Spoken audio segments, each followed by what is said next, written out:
had talked to an old friend that actually used to be an instructor of mine at the Skip Barber Racing School as I was a student at the time.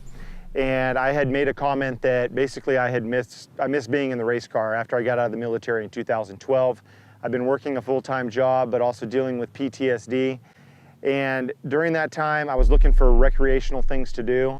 So when I made this comment to a friend, he said, well, hey, guess what? I just bought a race car. So I came up with this brainstorm of why don't we take 4 or 5 combat veterans from Iraq that I had served with and get them together to be the pit crew on the race car.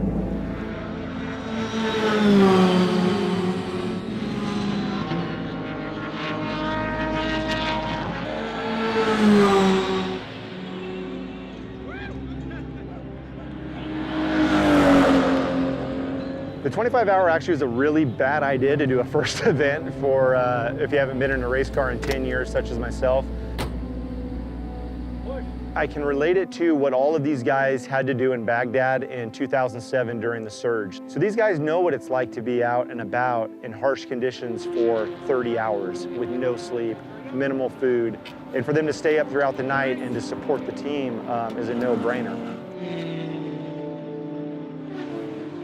The thought process for me was that if we had a group of veterans that had all been in combat together, that they could support another veteran through the trials and tribulations of a 25-hour endurance race.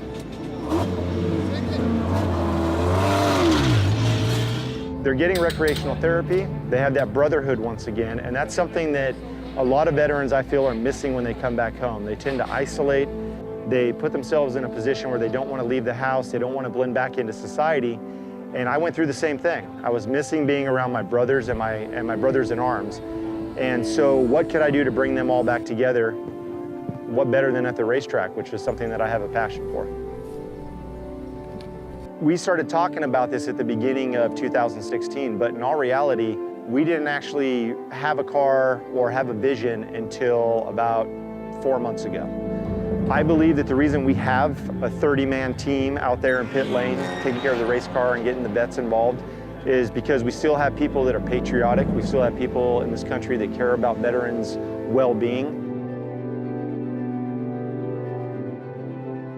We're running a 2-liter 4-cylinder motor powered by Mazda. Puts out about 180 horsepower. Our budget is minuscule in comparison to those top teams. So it's pretty impressive with such a small budget, under horsepowered car compared to the bigger cars that are running 500, 600 horsepower. The fact that we're able to be competitive in a sense says a lot.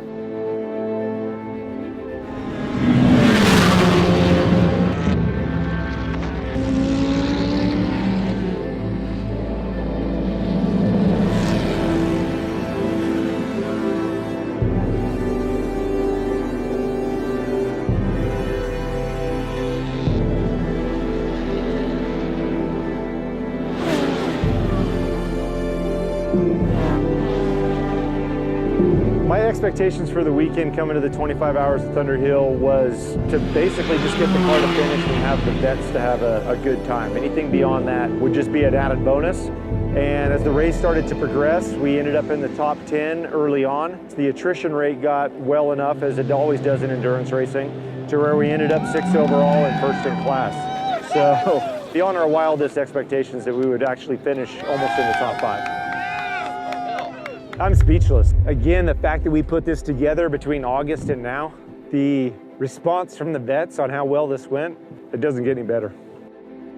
We are already in some talks with the HR department at one of the top NASCAR teams on possibly developing an employment path for the veterans to be able to get involved in the motorsports world. That's something that a veteran desires to do as far as a career from here on out. That's on the table.